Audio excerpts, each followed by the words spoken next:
All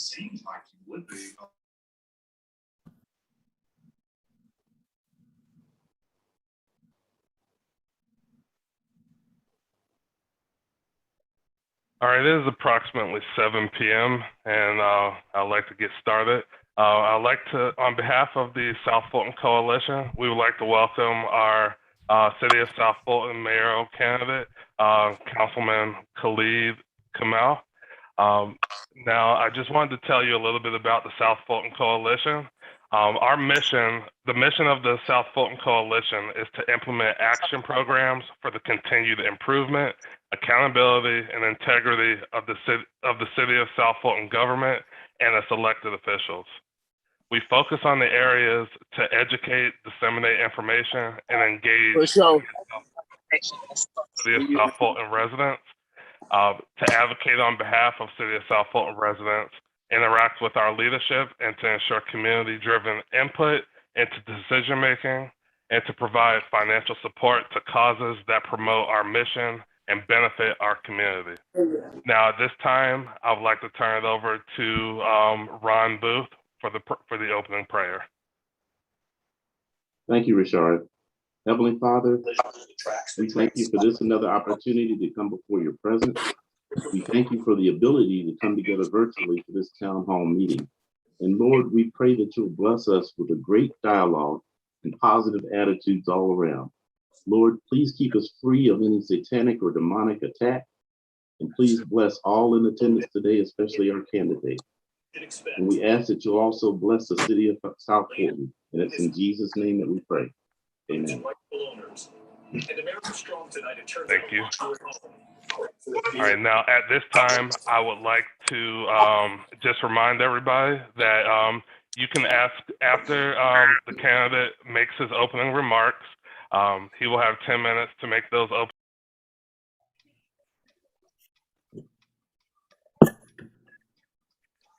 Showdown. Congress averting that government shutdown. And now the question, of course, will the House vote tonight on the $1 trillion bipartisan infrastructure bill already passed by the Senate? Money for roads, bridges, broadband, and to create jobs. Can everyone please mute except for the person speaking? Richard, please take yourself off mute. All right, are you able to hear me now? Yes, loud and clear. All right. Now I would like to pass it over to our candidate, Khalid Kamal, for his opening remarks. Mr. Kamal, you have 10 minutes for your opening remarks. Thank you. Hi, good evening, everyone. If my left side shut down, it's cold. Sit down from No, if my right side shut down, I can.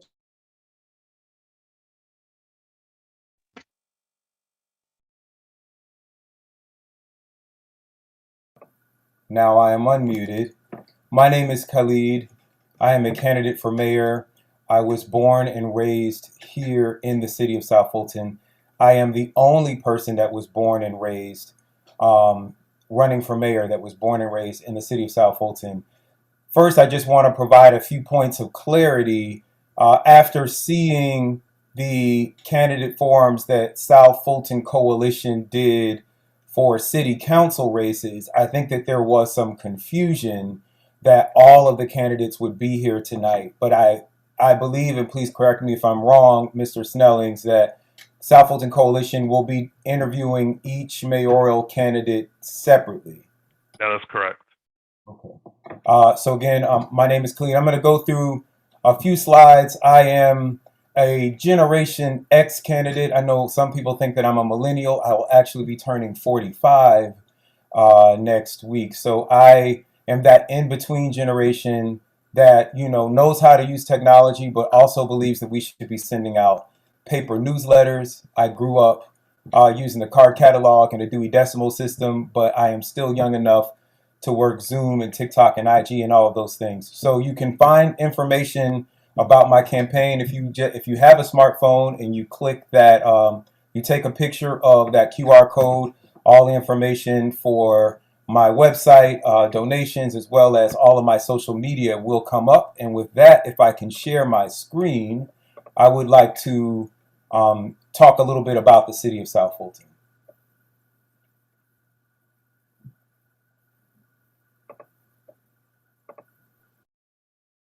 I'm sorry, Councilman, can you read?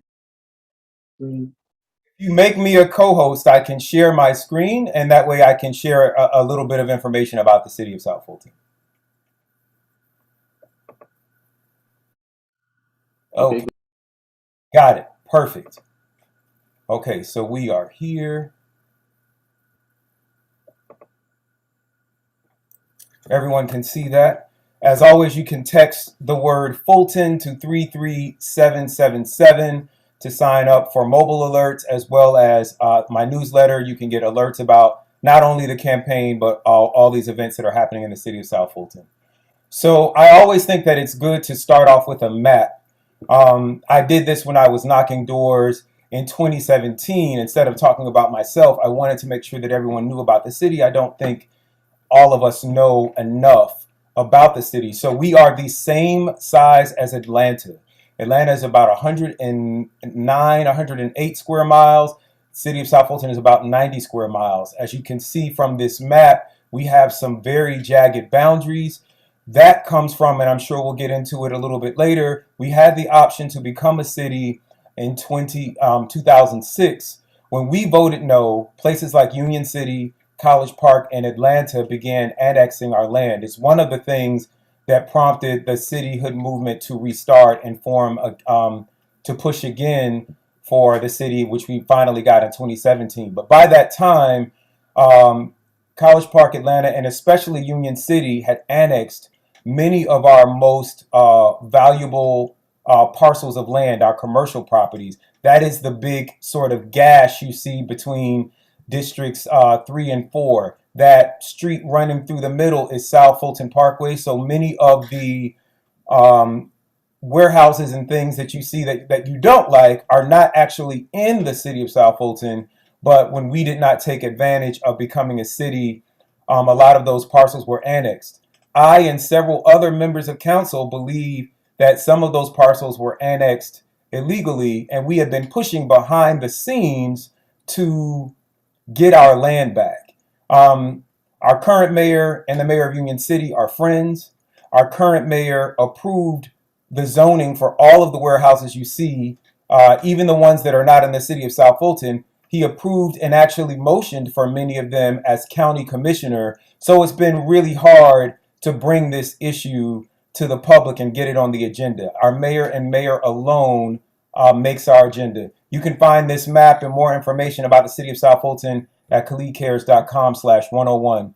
The city of South Fulton is the blackest city in America. Of all cities over 100,000 people, we have a 92% African American population. It was 90% in 2016 when we formed. It was 92% in 2019. So we are actually getting blacker.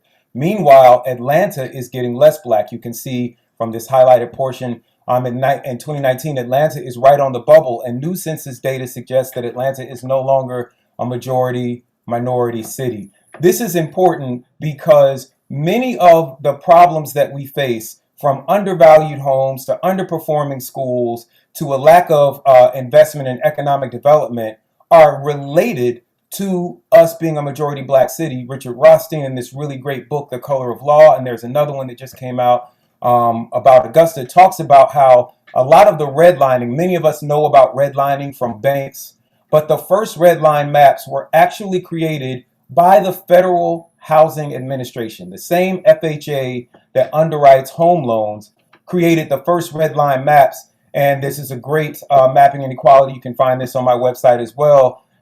This is one of the original redline maps. So many of the places that were redlined in the 1940s by the Federal Housing Administration are still suffering the effects of that redlining today. It is the reason that a home built in South Fulton by the same builder is worth less than half the value of the exact same home built by the exact same builder in Sandy Springs or Alpharetta.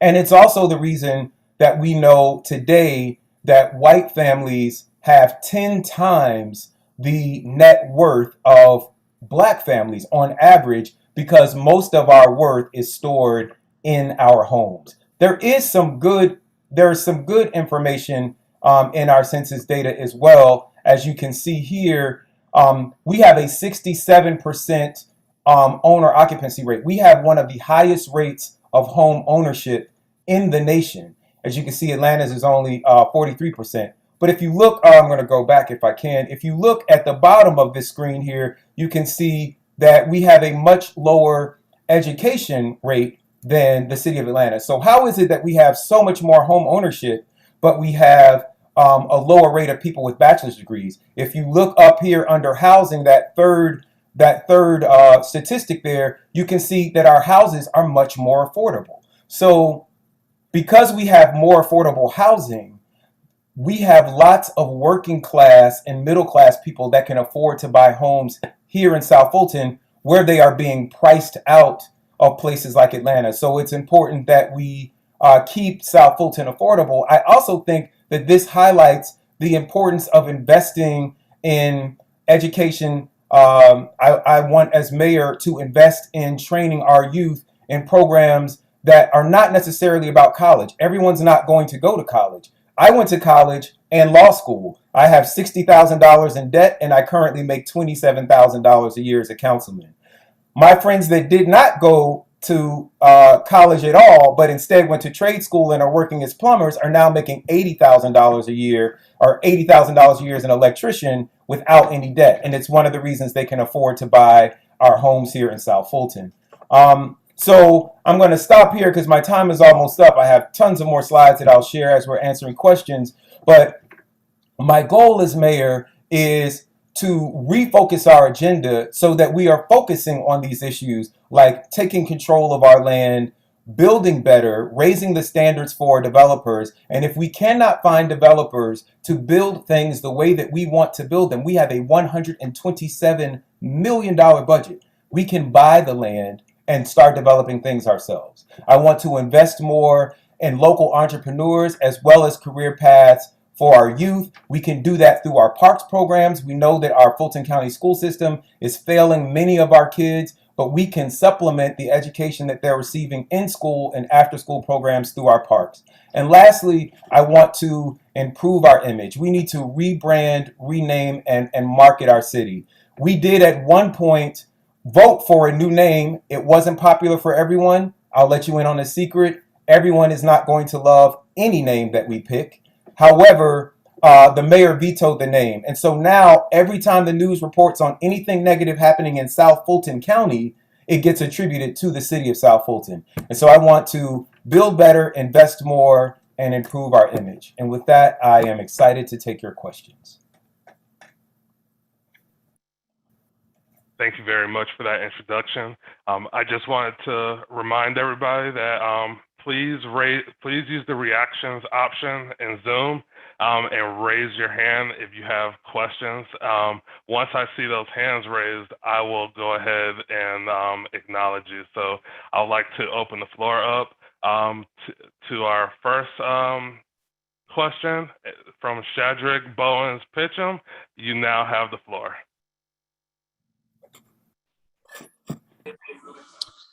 Hi, everybody. I hope you can hear me. I'm on my cell phone. One night I was driving down Old National near Creel Road. I live in the Heritage Park community, and it was like pitch dark. And there was a young man on a wheelchair in the middle of the road because we don't have any sidewalks in that area. And it was extreme. I mean, it was so sad. I'm only 39 years old. I'm a male. You know, it almost brought me to tears to see him riding in the middle of the road because there are no sidewalks. Are there any plans to improve that area in terms of making the area more walkable? Yes. So happy to talk about that. This perfect. So currently, we are spending more than 30% of our budget on police and less than 1% on economic development. I continually say we cannot police our way to prosperity. You should know that we used to, when we were transferring from the county to the city, we were owed millions of dollars in money to finish our sidewalks. The mayor has not fought for that money. Instead, he has been fighting about Wolf Creek. He and other council members are fighting to bring over Wolf Creek. Amphitheaters are nice, but almost no municipal amphitheater in the country makes money. Wolf Creek has never made money. So we are building police buildings, building amphitheaters, not building things that make money. We have these school zone cameras. Many of you have probably gotten tickets. In the first 9 months for these school zone cameras, we generated nearly $4 million. And the first thing that we bought with that money was a police tank. People will argue about whether or not this is a tank. Looks like a tank to me. So we have a $360,000 tank, but we don't have one street sweeper in the city. So what I did is I created a pedestrian safety fund. You see these sidewalks here. What I've done is created a pedestrian safety fund to take 1/4 of that money. I wanted to take all of the money, but I couldn't get 4 votes to take all of the speed camera money. So we are going to use 25% of the budget, which is over $1 million, to install crosswalks and speed bumps in neighborhoods throughout the city of South Fulton. Additionally, I have been pushing in many 30 seconds remaining. I've been pushing, thank you, in many council meetings to follow up on where is this sidewalk money. Anyone who's watched has seen me fighting about this. As mayor, that is going to be on the top of the agenda to get to complete our IGA with Fulton County, to get our sidewalks and to take care of our detention ponds. These are 2 issues people have been talking about that we haven't been able to solve. Thank you, Councilman. All right, thank you. Now I'd like to acknowledge user Vida. You now Yes, have the floor. yes. I wanted to ask you, Mr. Kamal, with respect to private schools in South Fulton. I think part of the problem that we're having with our public schools is that they're not giving our kids the education necessarily to compete when they leave for whatever reasons, and I think they're various. But I wanted to ask you, is there a push or is there something that is on the way for where we can recruit private schools to come to South Fulton? Thank you. No problem. So we have a couple of private schools already in our city. As a city, we can make a better job of promoting those. But what I'm actually more interested in, quite frankly, is using our programs. If you can unmute yourself, Mr. Kamal, we have to mute everyone. Someone is muting me. I've just been talking. So let me start over. So we have a couple of private schools already in our city. I think maybe we could do a better job of promoting those. What I am more interested in is using our budget to fund after-school programs through our parks programs. So when I was voted into office, Creel Park had not had any staff for nearly 10 years. 2 bodies had been found in the park. So I actually moved my office into Creel Park so that I could open and close the gates, staff the building, get a computer lab refurbished, and get internet service in those parks. So we have those things now. We have 2 programs that I'm really proud of that we've had in Creel Park. One is Transforming Youth, where we actually teach children 8 to 12 to start their own businesses. They started a t-shirt business, so they learned marketing, they learned accounting, how to keep track of everything, and logistics, how to order the t-shirts and print and get them mailed out. The second program is called Future Seekers. So they teach, it is a STEM-based program, so they supplement the program, and that's for kids of all ages, all grade levels through 12th grade. They supplement the science, technology, engineering, and math that they are learning in their current school environments, and they have programs like robotics and coding. So what I would like to do is see a push to have those in every park citywide, so that we could help actually raise the scores, not just for people who can afford private school for their kids, but for all of our youth. All right, thank you for that. Now our next question comes from someone has their hand raised and they're just under Zoom user. So if that's you, if you can unmute yourself and just announce your name.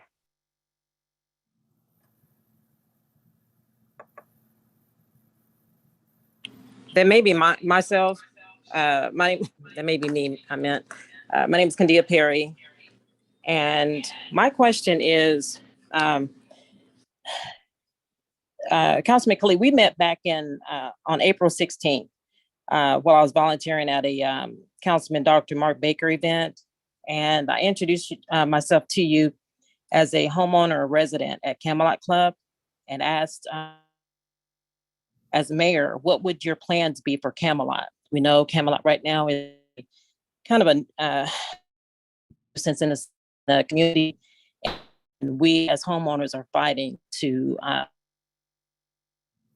you felt the best resolution is to bulldoze it over without, really giving any consideration to the residents there or here.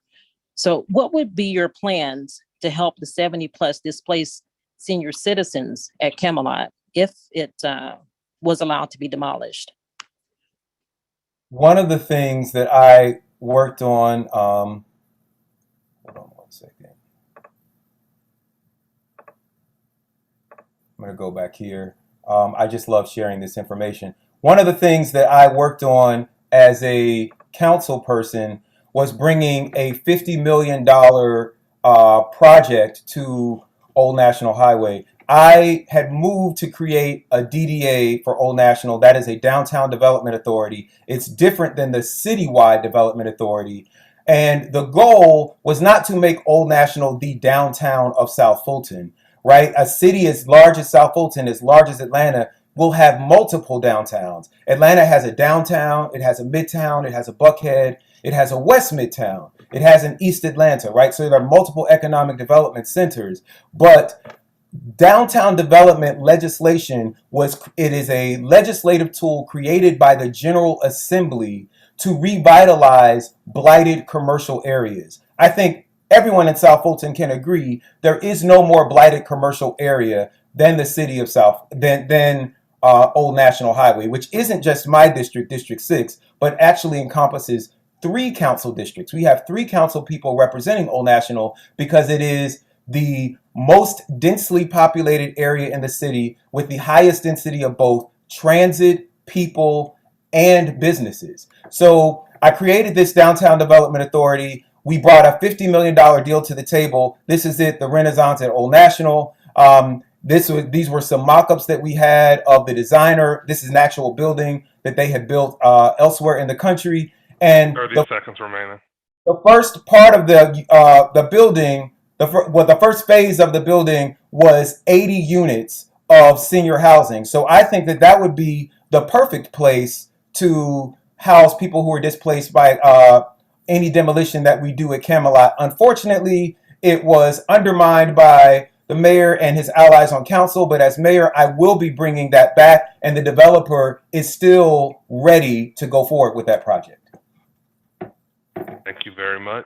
Now we have a user, it just says iPhone, so if that's you, if you can unmute yourself and announce your name and you can ask your question. Thank you. My name is Jemias Render. I actually was a part of the foot soldiers in 2017 that was trying to make sure people was aware that the city was getting ready to be voted on. My question to Khalid is, I know you support entrepreneurs. Is there any way that we could potentially get legislation to require a certain percentage of shelf space in our retail commercial areas for Black-owned businesses? Since the city is predominantly Black, we should be able to be represented in any retail that's inside our city limits. There should be products that are made by us and for us that we can go in and purchase at will like we do now. Thank you. Would love to talk about that. I actually absolutely do think that there is legislation for that. So one of the things that I've been talking about is creating this Grown in South Fulton label. 17% of the city of South Fulton is zoned agricultural. That is a large percentage of land for an urban area. We actually have 9 working farms here in the city of South Fulton. Some of them are Black-owned farms. when we created our alcohol ordinance, I ensured that we altered our alcohol ordinance to allow people who grow wine or have vineyards to sell their alcohol on site so that we could create a wine tourist industry here in the city of South Fulton. If we subsidize the 9 farms that we have, we would be able to grow enough produce with grown in South Fulton labels to supply at least 2 grocery stores in our city. This is a proclamation that we actually just gave yesterday to Miss Kendall Ray Johnson. She's 6 years old. She's the youngest certified farmer in the state of Georgia. And so this is legislation that I am actually proposing. We're also doing a disparity study. I don't think that right now we're talking about a local preference. I think that we also need a minority preference, as we know that minorities have been locked out of both access to capital and as well as just being able to have support from city contracts. The majority of we are 92% African American, but I can guarantee you that 92% of the contracting we do as a city does not go to African American owned businesses. So I do think that there's legislation that we can do. There is some research and some legal hurdles that we have to investigate and abide by in order to get that legislation passed and for it to be lawful. But it is definitely something that we can do but it's not just about passing legislation. It's about putting money behind the legislation to support local and minority-owned businesses and not just to give them access. 30 seconds remaining. Thank you. Not just to give them access to our contracting, but access to capital that they have been locked out of because of the redlining and things that I've talked about in earlier slides. Thank you very much. I would like to pass it to my colleague, Ron Booth. Thank you, Rashard. Councilman Khalid, this next question comes from Mr. Curtis K. Redding. He says, I'm proud of the work you have done as a councilman, but I can also see how much pushback you receive from the mayor and other council people. As mayor, how will you get anything done if your current peers remain in office and fight you along the way? So, honestly, I have no slide for this. Honestly, it will be very difficult. And the only people that can change that is you, the voters. We have half our council that is up for election this year. Districts 2, Districts 4, District 6, and the mayor. I submit to you that no one that is in a seat currently should remain in that same seat. We need a new District 2 person, a new District 4 person. You will have a new District 6 person, and we need a new mayor. That is the only way that we are really going to be able to do a reset and change the culture of the council. If that doesn't happen, there are still some things that I can do as mayor. As mayor, the mayor and the mayor alone makes every agenda for every council meeting that you have seen for the past 4 years. And the mayor alone facilitates and moderates every meeting that you have seen for the past 4 years. I know that I can do a better job at moderation. I will not have favorites on council. I will prioritize principles over people and issues over emotions. And so that is a commitment that I will make to you. One of the things that I will do as mayor is we have 12 months in the year. We have 12 council meetings. I would like to create a calendar so that from January through December, you will know what we are talking about, and we will focus on one issue at a time. Instead of having these 1,000-page agendas and these 8-hour council meetings, in February we'll focus on zoning.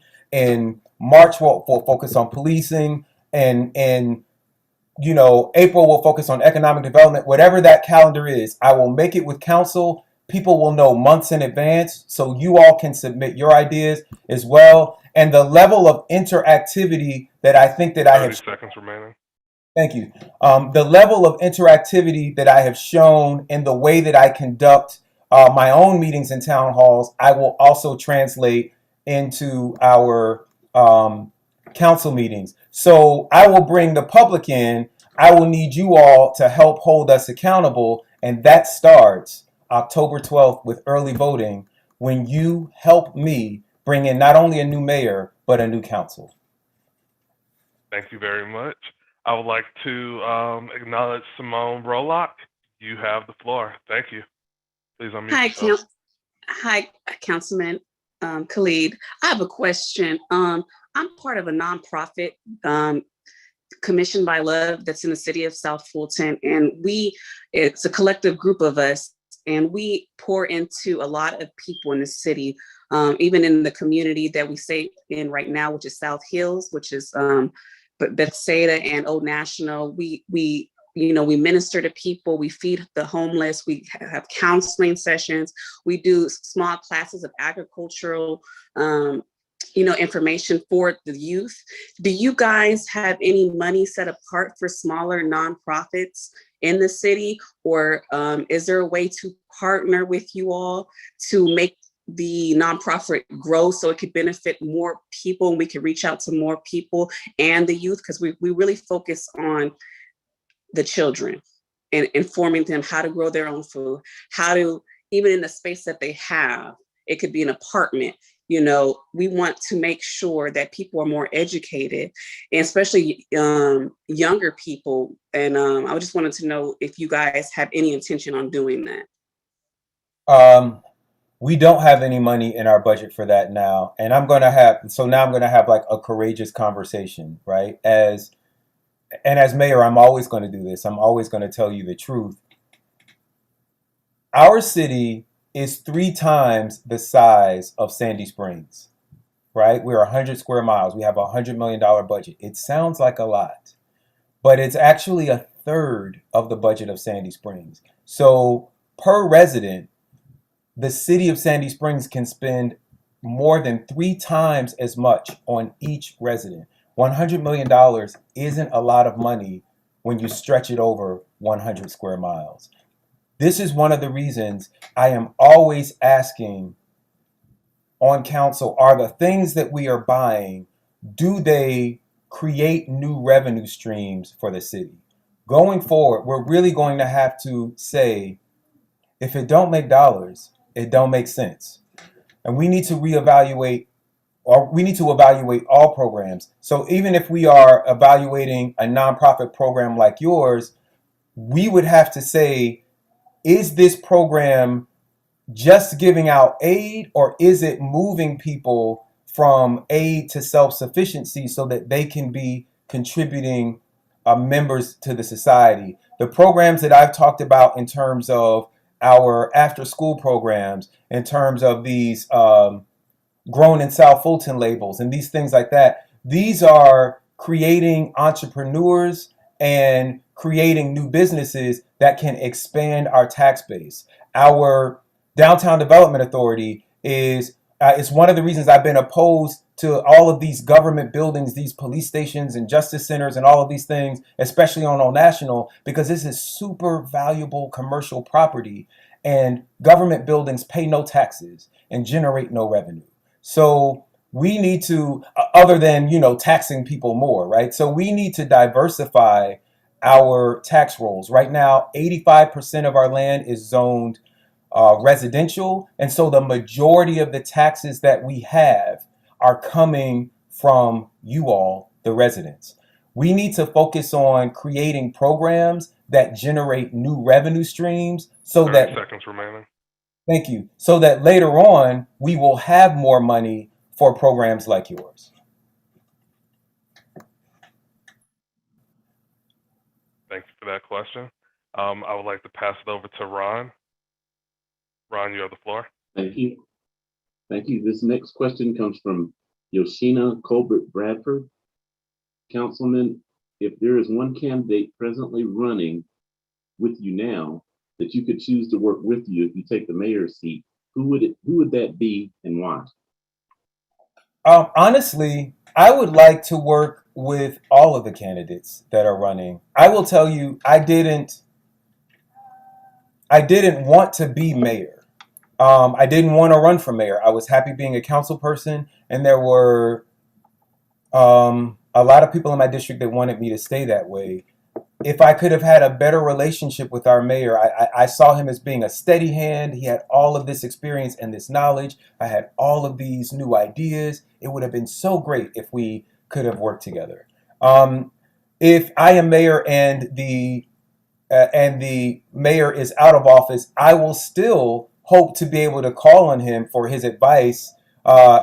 I don't think that everything that he's done is wrong. He's been over this area for 20 years now, so I think he does have a wealth of knowledge. I think Jewel Johnson also has been running for offices in South Fulton and Atlanta for 2 decades, so she has a wealth of knowledge as well. So I would hope to work with both of them, as well as Dr. Sonia Rowell. We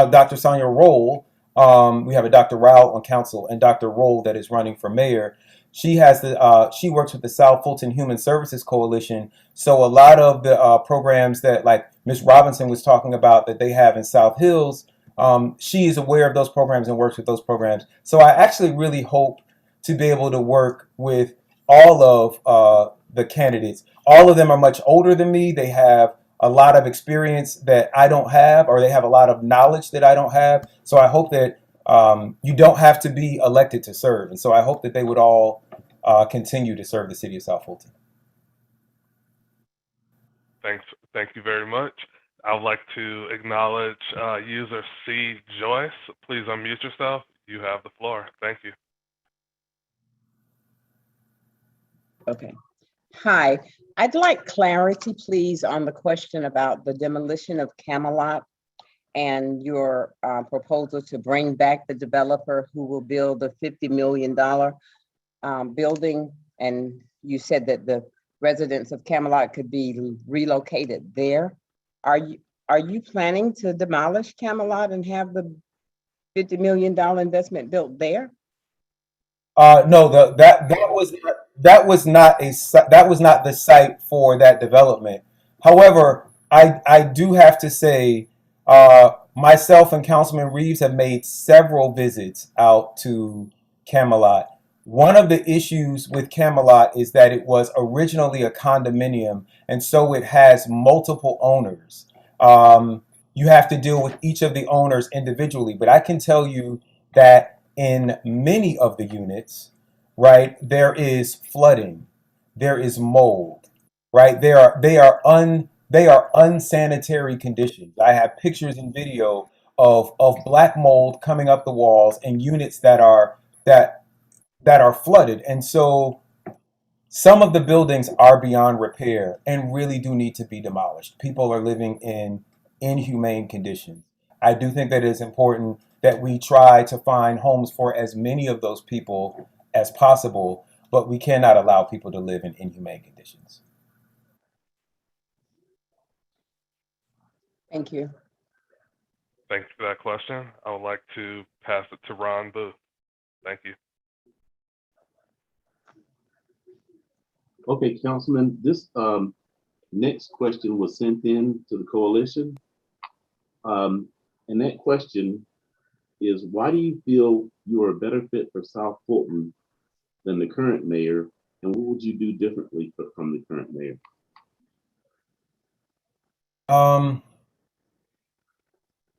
I think that I'm a better fit, number one, because I just have new ideas. I think that it is time for us to have new ideas and vision. South Fulton County has been led by the same people for over 20 years. We've had our mayor was a county commissioner for 15 years before he was a mayor for 4 years. Not just at the mayor level. We have many of the same state reps and same state senators have been representing this area. You cannot continue doing the same thing and expecting different results. I think that I have shown in my ability to attract development that I have new ideas and a new way of thinking about how to develop Old National. I have shown as a councilman a responsiveness that many people in elected office have not shown. Many people think that these are part-time jobs. I never thought it was a part-time job. I have never worked another full-time job since I have been a council person, and I won't do it as a mayor. Our mayor hasn't worked another full-time job, but I just think that I have the energy and the imagination to bring new ideas, not only to bring new ideas to South Fulton, but to execute them. Thank you, sir. Um, the next question is, what will you do to help reduce the hostility between members on the council? And what do you think is the cause of it in the first place?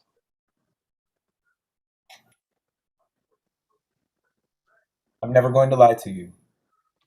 Our mayor plays favorites. I don't think that it is helpful, and we haven't done a good job at team building. In 2018, shortly before the pandemic, we went up to Canton. We regularly visit other cities to find out how they're doing government.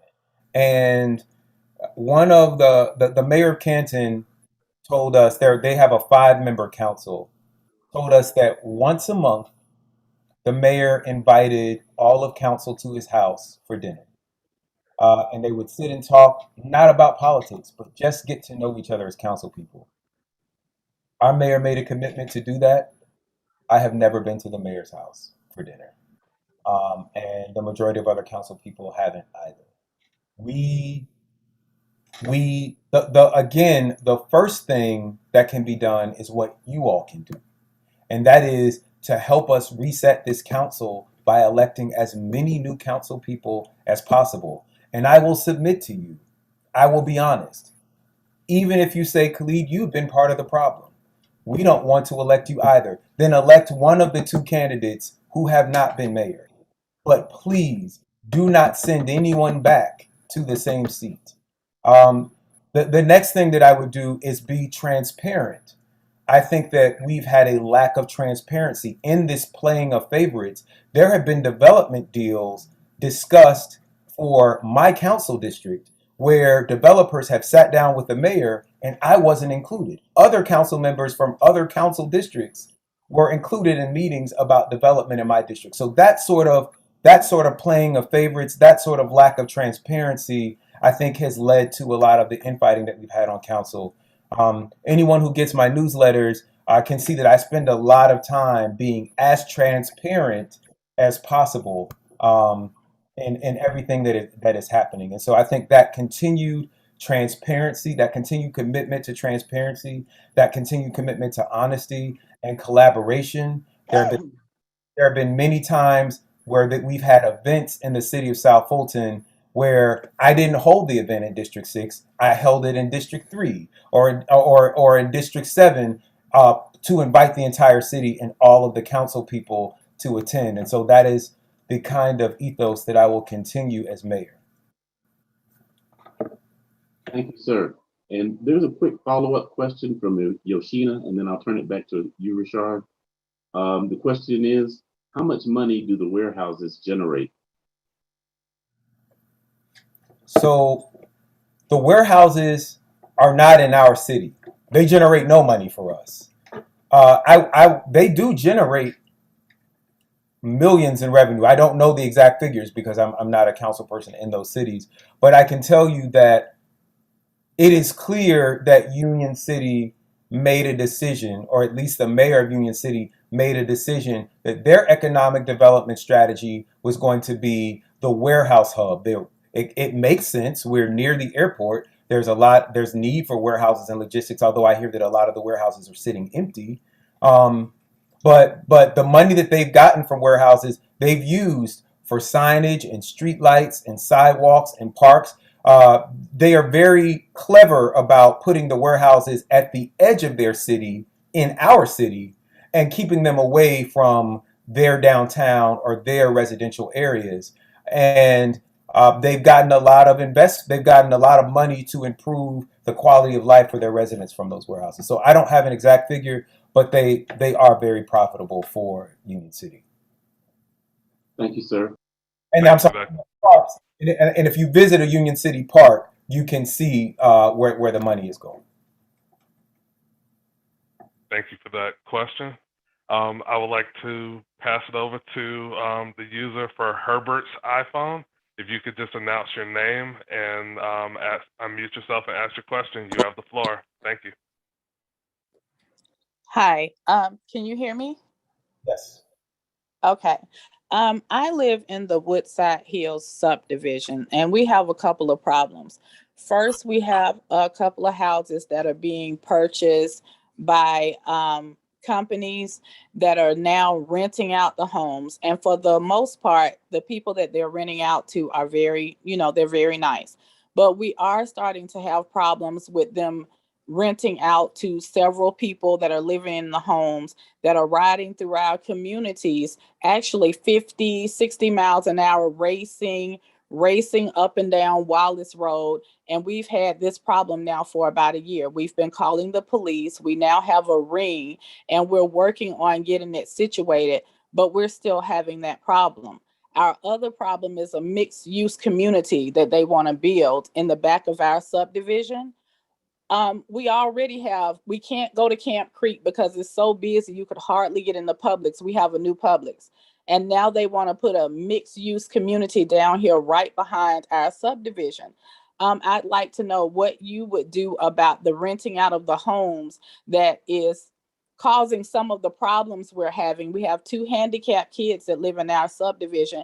And how do you feel about another mixed use community right at Campbellton Road at that intersection where the new Publix is?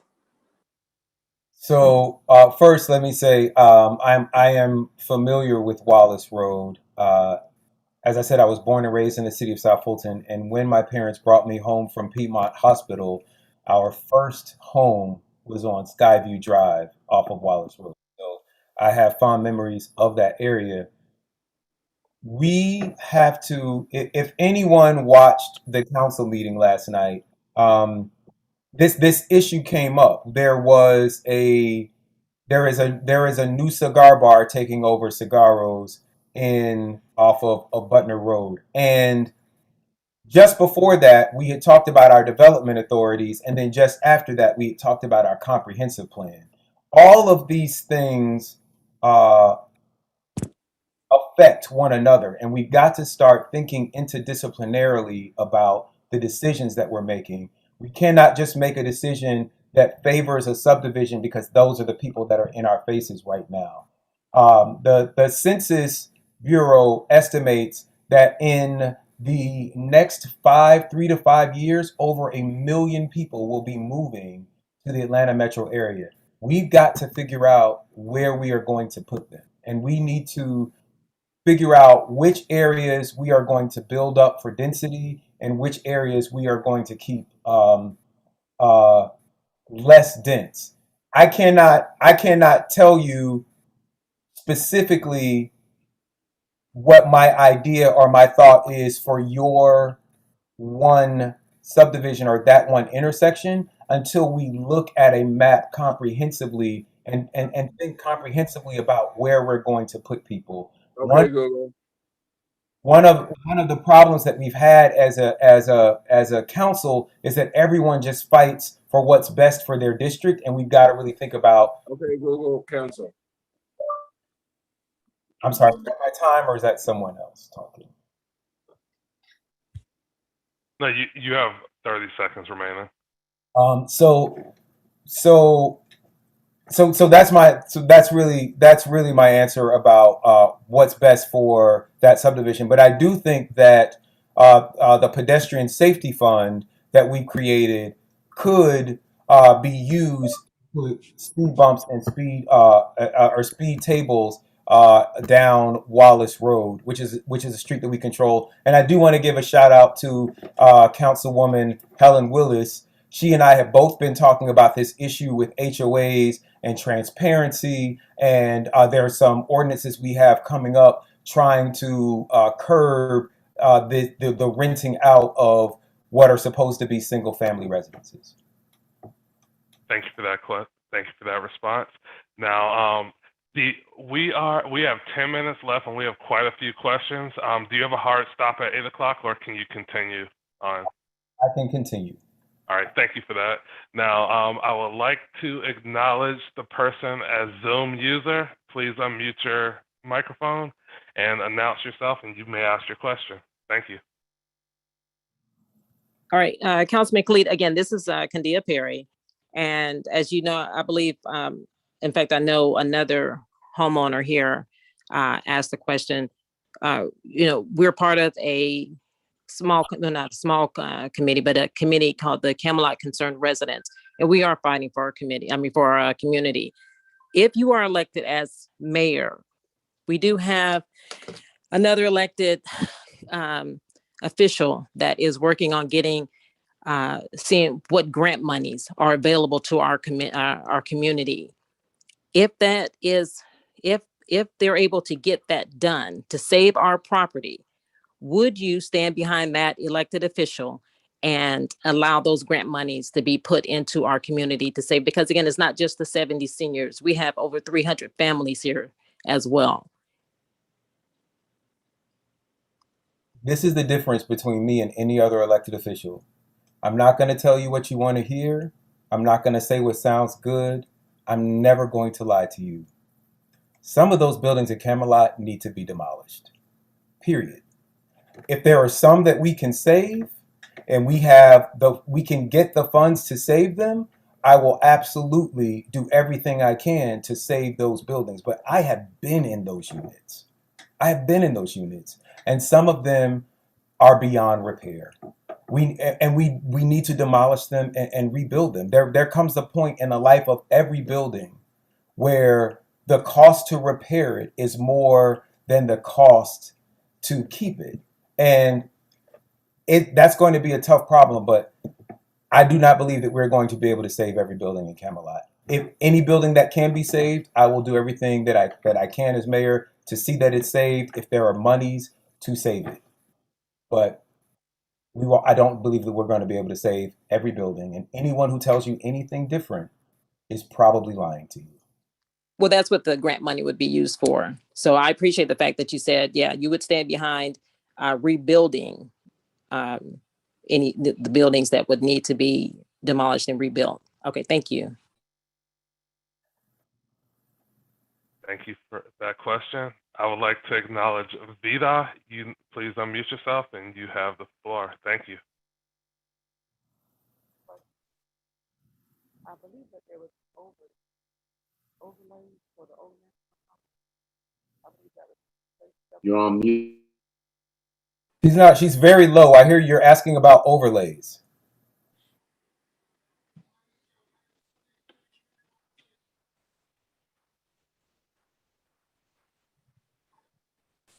Now you're muted.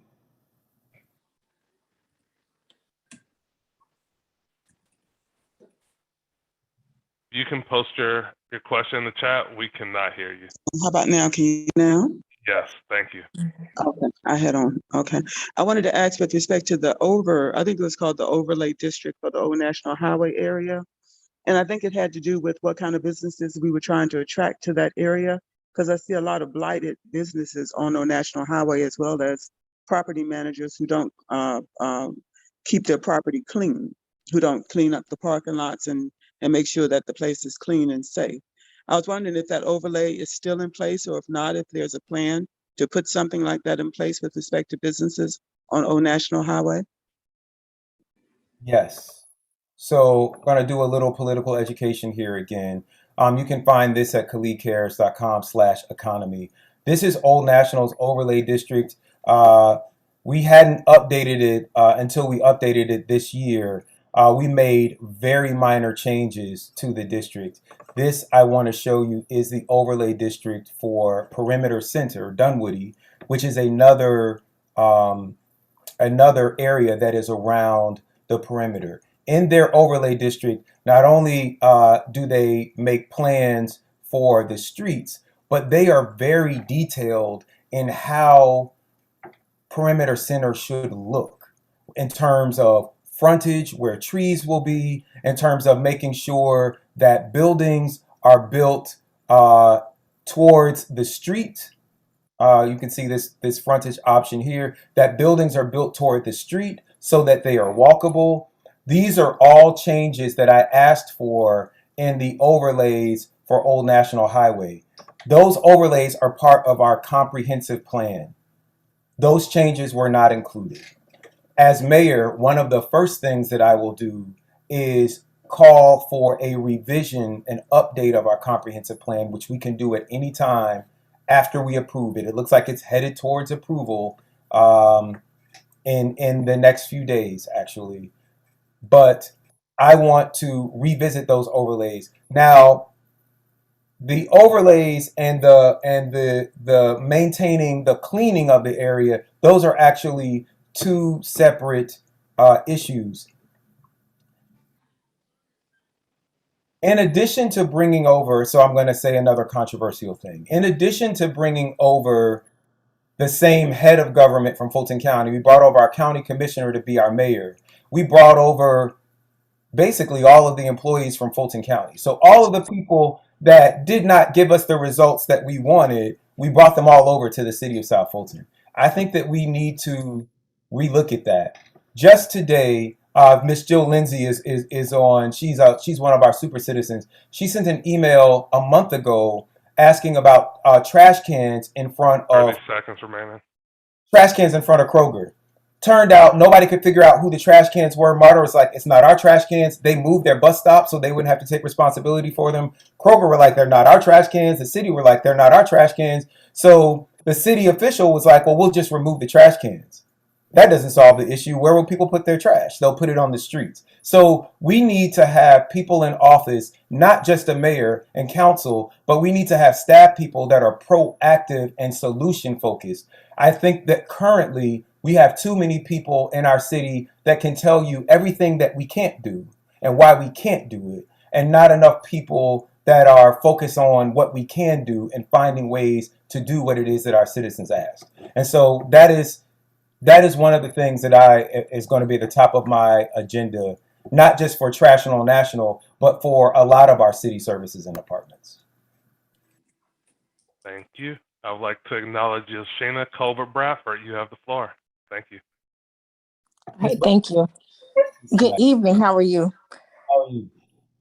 Great. My question is about affordable housing. What is affordable housing? And when will we be able to have that in South Fulton? How can we have a plan for affordable housing in South Fulton? So I want to go back to this. I want to go back to this slide again. We actually do have affordable housing in South Fulton. Affordable housing is really just housing that people can afford, right? Whatever our median area income is, and I will show you. I think I have a slide here somewhere. I'm not going to find it now. Our median area income is actually a little bit higher than the city of Atlanta's. And as I said, our home ownership rates are higher than the city of Atlanta's. But, and as you can see here in this particular slide, our monthly costs for both rent and for mortgages are lower. So we have housing that is affordable. I think that we need to be intentional about making sure that we keep housing affordable. The greatest predictor of crime is actually the amount of income inequality that is in a community.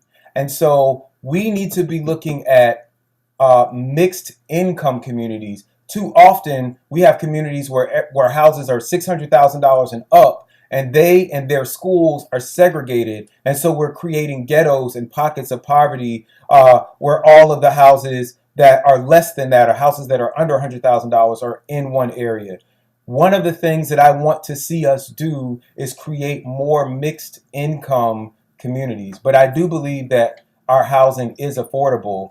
We just now need to have a plan where we integrate it so that children of warehouse workers and retail workers and airport servers are in community with children of doctors and lawyers and engineers, so that they can see all of the options that are available to them. Thank you. I would like to acknowledge Shadrack Bowens Pitcham. You have the floor. Thank you. Hi, Councilman. Thanks for this opportunity again. What are some progressive things that you plan on doing in the city that will make South Fulton more attractive to people outside of the city wanting to move in? Oh my goodness, thank you so much for this question. Um, we've done a lot of very progressive things in the city. We may actually be the most progressive city in the South, right? One of my first moves as councilperson was to create an election day holiday. That is something that the federal government is now talking about. We made Juneteenth a holiday before President Biden and the federal government made it a holiday. We raised our wages for city workers to $15 an hour. Councilmen like Mark Baker have put forth resolutions to eliminate Columbus Day in favor of Indigenous Peoples Day. That's what we'll be celebrating on Monday before early voting starts. And they're just a host of other things that we have been doing. We don't hear about them a lot because why can't we say these things? If the mayor doesn't propose them, they don't get promoted in the media. And we as council people work our own channels, right, to try and get them promoted. There is a misconception that it's really just part of a crabs in a bucket mentality, right? That if I get a shine or positive attention in the media, then I am somehow competing with you. But really, our entire city wins, no matter who is putting forth these resolutions. Many of these resolutions were initially vetoed by our mayor. I think that if we did a better job, when Sandusky, Ohio made Election Day a holiday, it was covered by the New York Times.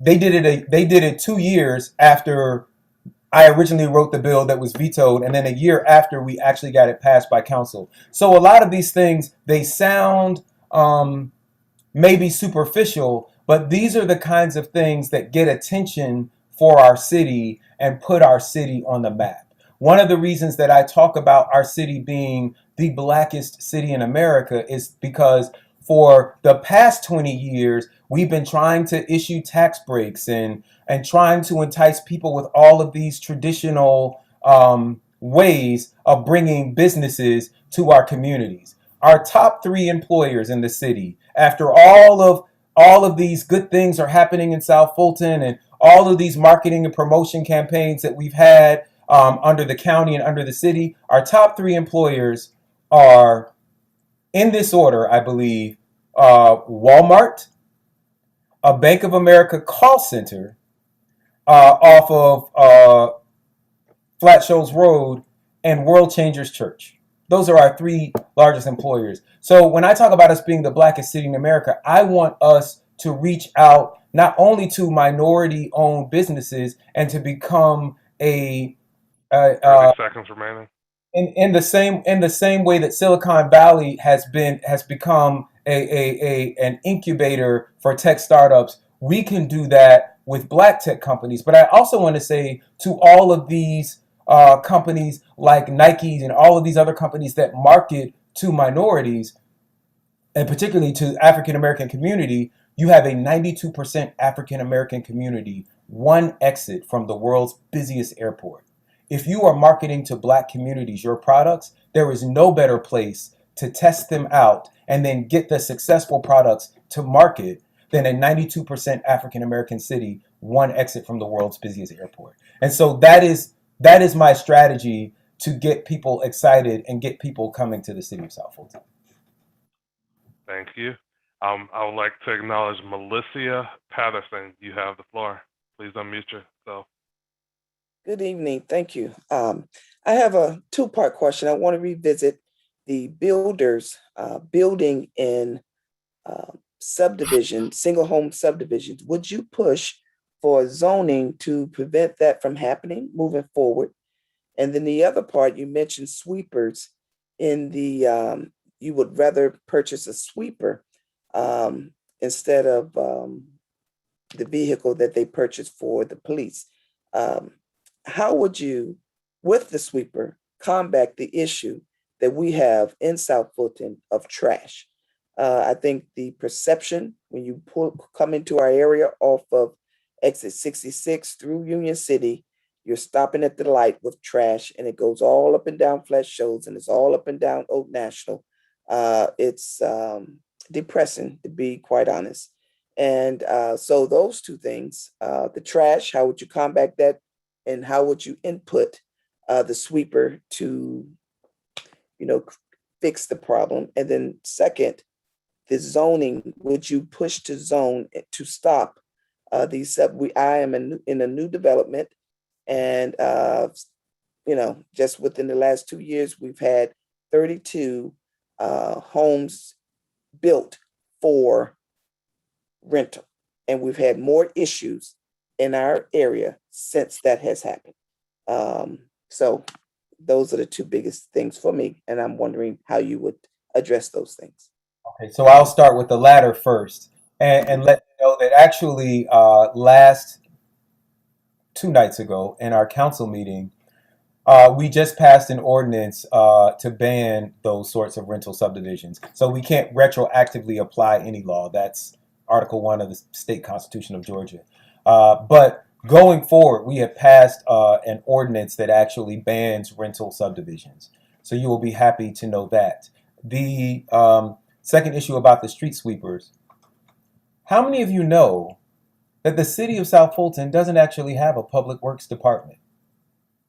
We have about 3 to 5 public works employees, but we outsource our public works department. So we brought over everybody else from Fulton County, all of the department heads, all of the 6-figure salary earners. When we got to our public works department, which was they were the lowest paid people in our city. They were the last people to come over. Instead of bringing them over, we voted to outsource to this private company now known as Jacobs. I fought that. As mayor, I want to commission a study to see whether or not that was a good idea. We are currently paying over $12 million to a private company a year to provide public works services. I'm not sure that we are getting the best bang for our buck doing it that way. And if we are, it may just be that we need to spend more on our public works budget. One of the reasons that I called to create the Downtown Development Authority for Old National, as well as the Citywide Development Authority. So I brought the idea of development authorities. One thing that I do a lot is I go to all of these different conferences. I'll be going to one next week, trying to see what the best practices are and what innovative new ideas are happening in cities across America, right? And development authorities can help create business districts that are self-taxing, particularly a downtown development authority. And those, if you go to a place like Buckhead or Midtown, in addition to what Atlanta spends on its public works 30 seconds remaining. Thank you. And its street sweepers, these Midtown business associations and these Buckhead coalitions, they put additional money on top of that for cleaning on top of that regular cleaning. So we are not, I want you to know that we do not litter more than anyone else in any other community. We just spend less money on cleaning up. And that is, we need to put more money towards our public works department and hire some full-time public works staff, workers, not department heads and managers, but actual people who will get out on the street and do that work. Thank you. I would like to pass it to my colleague, Ron. Thank you, Rashard. Councilman, this question comes from Nikki Conyers-Williams.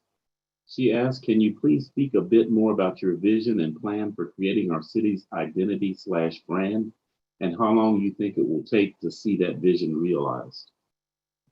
Yes.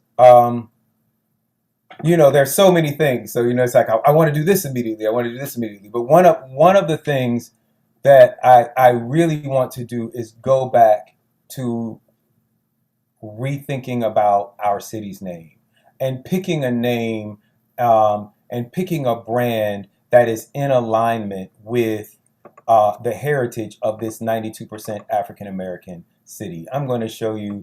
This is our current city seal. The way we ended up with this seal is when we were all sworn in on May 1st. It was actually April 29th. I think it was like a Sunday. When we were sworn into office in 2017, we needed a seal for the program. One of the mayor's friends drew us this seal, and then without any vote, it became the official city seal of the city of South Fulton. We thought, Councilman Baker and I thought it didn't represent the heritage of this 92% African American city. So we added a couple of things to the seal. We added some aunts. We added this motto, Kushi Jakalia. We become a city for self-determination, right? And so we wanted to add these African elements to our city.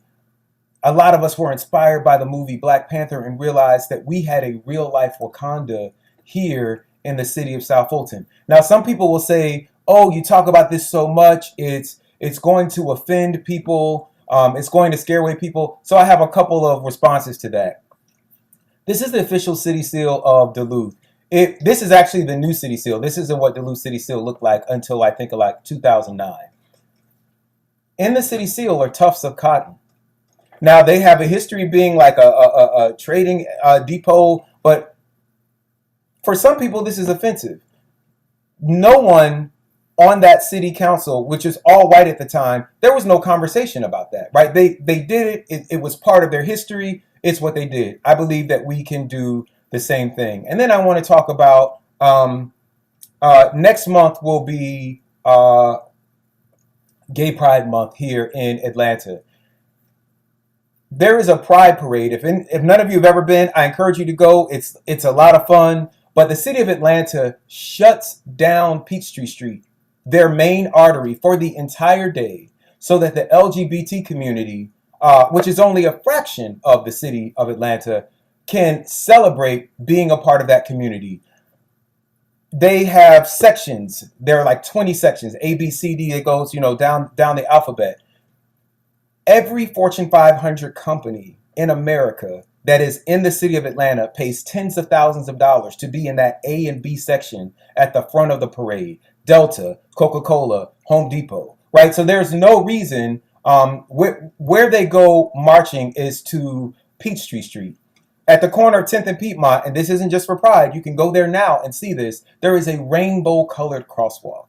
So if every other community can celebrate who they are and be proud of who they are, why is there always a problem when African Americans decide we want to be proud of who we are? This is the city of Sewanee's City Hall. They also had a history of a rail depot, and this is supposed to acknowledge their history as a rail depot. And so that some of the steel that is in this building is like reclaimed railroad tracks. But they made a decision to have a modern city hall that doesn't look like your traditional city hall. I actually, for those of you all who grew up in the 80s like me, I think it looks like the Super Friends, like the Justice League building. I have said, if they can do that, why could we not have a city hall that is a pyramid that becomes a tourist destination, right, in the center of our city? So these are the kinds of ideas that I have of rebranding. Instead of running from the fact that we are the blackest city in America, I think that we need to lean into it. Anytime you are 30 seconds remaining. Thank you. Anytime you are the first of something or the most of something, you have a unique opportunity to position yourself. Many people on this Zoom and in our city came to Atlanta for a Freaknik or a July 4th barbecue or for college, and they saw all of these successful African Americans. For years, Atlanta was at the top of every Black enterprise and ebony list of the best place for African Americans to live, to raise a family, to do business. Obviously, a city that's no longer even majority African American, many of the of what we associate with the Black Mecca, from Candy from the Real Housewives that I went to high school with to the Honorable John Lewis, rest in peace. Those people actually live in the city of South Fulton. We need to be taking up that mantle and rebranding ourselves to be the most exciting place for Africans in America, in the world, to be. Thank you, sir. The next question comes from Black Mother. Her name is Malika. She says, greetings. Do you have anything on your agenda involving programs for our youth like a YMCA? If it isn't, any funding the corporations that want to build here should fund it? Yes, anyone who knows me knows that investing in our young people, it is one of my three pillars in my platform. Is the most. I just think it's the greatest return on investment that we could ever realize. And so there have been some talks with YMCA's and with Boys and Girls Clubs. When we get to a certain population, we become entitled to more funding for things like that. And I believe that market's 250,000. So we are a bit away from that.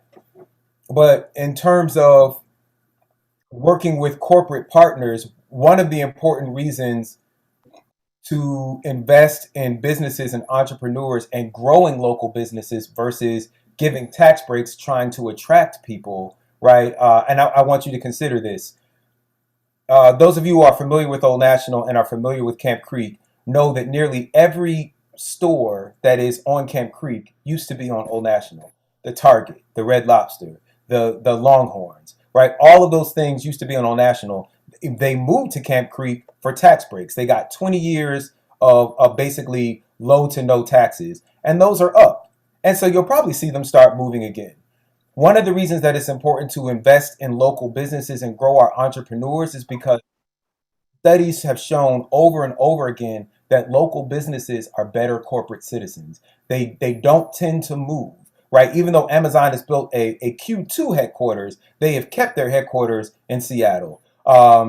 Apple has kept its headquarters in Cupertino, California, and they give generously to the school systems there and to the government there. And so we need 30 to seconds remaining.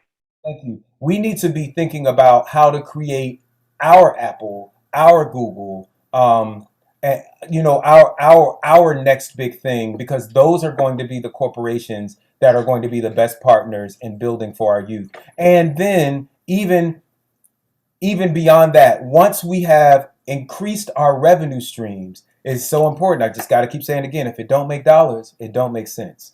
And when we begin to increase our commercial revenue streams, then we will have more money for all of these nonprofit programs.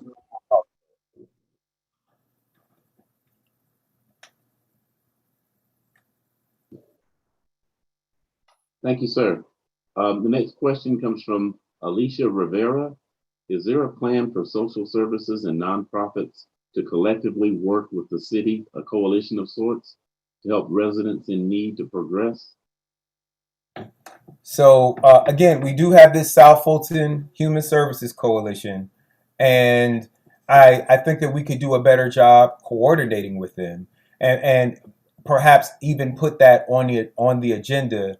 But again, we have a very tight budget until I'm not going to lie to you, until we can increase this budget, there is very little assistance that we can give. We're still trying to get all our streets paved and get sidewalks, in places. So we've got to do that part first. Sorry. Thank you, sir. This next question is, will you prioritize naming the city? Yes. So once again, and I'm going to share my screen again. If you go to South Fulton 101 at KhalidCares.com. That is this page. You will see a lot of this information that I've been talking about with the city. But one of the things that I talk about one of the things that is mentioned here is renaming our renaming our city. So we did actually vote to rename our city, and Every member of council voted for the name Renaissance. over 2 rounds of voting. I know a lot of people don't like that name. I do not intend to bring that name back. I think we need a name that is more in line with our African heritage. But yes, I will be moving to rename the city. And one of the things that we will have to call on is for our state reps to allow the elected officials to pick that name and the citizens to pick that name. We've had a lot of interference from our state representatives. I think that if they want to run the city, then they need to put their names on the ballot and just run for city council. But that name change is a charter change that we would have to make. It can be city initiated, and I will be looking to do that as soon as possible in 2022. Thank you, sir. And there's one more question, and I'll turn it back over to Richard, but I do need to let you know, and we'll send you a copy of the chat because there's a lot of positive comments for you in there. Even one person said they vote for you. A lot of impressive, awesome, let's do it type comments. So I thought you'd want to know that. The next question is, if you become mayor, would you select a new chief of police? So first, I actually cannot select a chief of police. And I want to be clear. I want to take a moment to do a little political education. In Atlanta, the mayor can select all of the department heads in the city. In our city council, the mayor can appoint, subject to the approval of council, 4 positions. Our judge, currently 4 positions. Our judge, our chief financial officer, our city manager, and our city clerk. Our city manager picks our police chief. So I don't have the power to do that. I will tell you that we just passed in the Tuesday meeting a study. There is a group called the Center for Policing Equity. They have been working with over 40 cities around the country for several years now, and they've been able to reduce use of force complaints from citizens, as well as officer-related injuries, on-the-job injuries from officers. So I do want to look at re-examining our entire police department and how it's set up. Right now, the police are the only people that are on call 24 hours a day. If there's domestic violence, if there is truancy happening, all of these social problems, they are the only people who are required to answer the phone and show up. I do believe that we need to have a separate office of public safety that deals with those social issues and allow our police just to respond to crime. I believe that we need to work more on solving crimes than buying equipment and buying buildings. I'm not sure that the chief and I will see eye to eye on that. So once the people make their decision, then we'll have to look at that. I don't have any intentions of replacing the police chief, but I do have every intention of reimagining how we do policing here. Thank you, sir. Back to you. Thank you. I just wanted to check to make sure you're still okay to stay on. We have a couple more questions that have came up. Yes, if we could stop at 8:30, there are going to be many, many more forums. As always, people can text Fulton to 33777. We're going to be continuing this conversation. There is another forum Monday the 11th, October the 11th, October the 14th, and I think a few more forums as well. All right. There's a question that was sent to me in the chat. Are there ways to remove our subdivisions out of the city of South Fulton? None of us voted to be part of this city. The map looks gerrymandered. What do you have to say for that? I'm going to tell you the truth. You can opt to annex your house into the next city if you live on the city line. So let's say, I don't know. Let's say your house is here and someone else's house is here and the Union City line is here. You cannot annex into Union City or whatever the next, we'll use another city. I don't know. There are a lot of people who are upset with Union City now. Atlanta, right? You cannot annex into Atlanta until this house annexes into Atlanta. And then if they annex into Atlanta, you can annex into Atlanta. So that is an option. And I believe that everyone has the right to be wherever it is that they choose to be. I will tell you that the city of South Fulton has much lower taxes than Atlanta. We have lower crime than Atlanta. Our school system outperforms Atlanta's school system. Right now, it's actually one of the reasons that the cityhood movement restarted again was because in 2014, 2015, some city Atlanta officials began to like annex in places like Guilford Forest and Loch Lomond because they had gentrified Atlanta so much, they had allowed Atlanta to become so gentrified, they realized that they needed black voters to stay in office. So they started annexing in all of these Southwest neighborhoods. And a lot of concerned citizens in the Cascades who did not want to go into Atlanta public schools, which had just been through this huge cheating scandal, fought to create this city, right, so that they could stay in Fulton County schools. But it is absolutely an option. However, I believe that as mayor, we will create a city that you will want to be a part of. So I would ask you, if it's something that you're thinking about, hold off for one more year. If it's not something, if you're still not impressed by what we're doing and you are able to annex, I will sign the paperwork and not fight to keep anyone in the city that doesn't want to be here.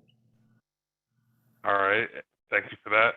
I would like to pass our last question to Shadrick Bowens. Pitcham, you have the floor. Thanks again. I keep asking questions because I've only been in the city for 8 months.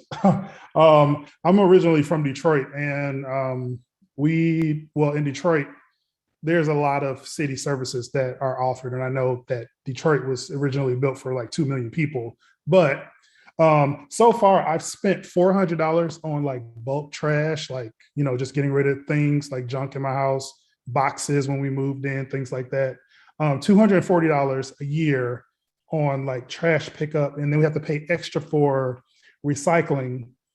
And that basically adds up to like $790 per month on just trash. I mean, not month, per year on just trash.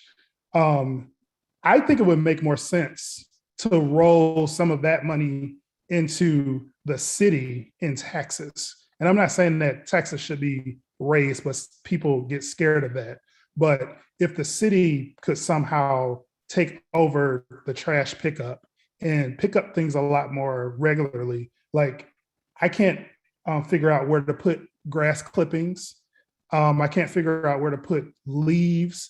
If I cut down, trees, where does all of this stuff go? And does the city have any like plans to expand, helping out the citizens with those kind of things? Awesome. Thank you for the question. So I'm going to direct you back here to the South Fulton 101 page. I probably need to update it with a couple of new pieces of information. But in 2019, we were looking at creating a citywide trash service. Everyone would have the same trash service. Everyone would have the same bill. On the verge of the vote, at the actual meeting where we were supposed to pick a citywide sanitation contract, the mayor made a speech and shut down the meeting. And so we didn't pick it. And so we have a patchwork of different people offering different city services, different trash services. And the rate that you get is different depending on what you know to ask for. You can read about this history of our trash service at khalidcares.com/101. And the first thing I want to let you know is that everyone should be getting recycling. We have required every city vendor to offer recycling, and we've required every city vendor to offer a specific City of South Fulton rate.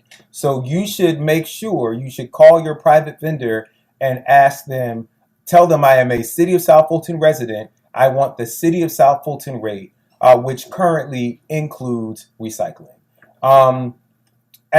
Previously, as a county, when we were with the county and we had a larger budget, we actually did have bulk trash collection at our door. Right now, we have these bulk trash collection days.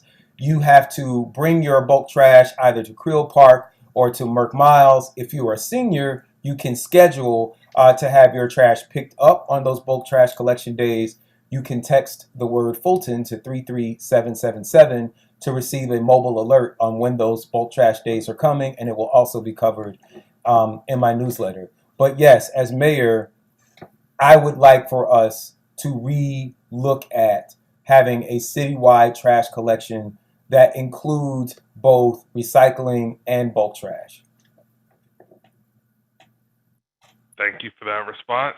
And I would like to offer you time to make your closing remarks. And if you can leave your contact information in the chat so everyone can contact you if they have any additional questions.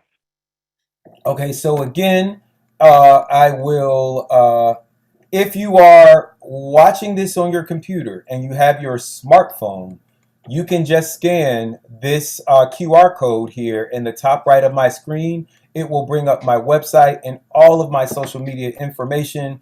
You can follow me no matter what generation you are. I'm on Facebook, Instagram, and TikTok. And I actually post city information on all of those. You can also, please, right now, text the word Fulton 777. I will text you back a few questions. I will get you signed up for for my citywide newsletter. And on every newsletter at the bottom, my contact information is there. It comes from my email, so you can simply reply back. We have these very long emails. It's like khalid.kamal@cityofsouthfultonga.gov. But if you can just remember khalid@khalidcares.com, that is the best way to reach me. You can reach me through social media.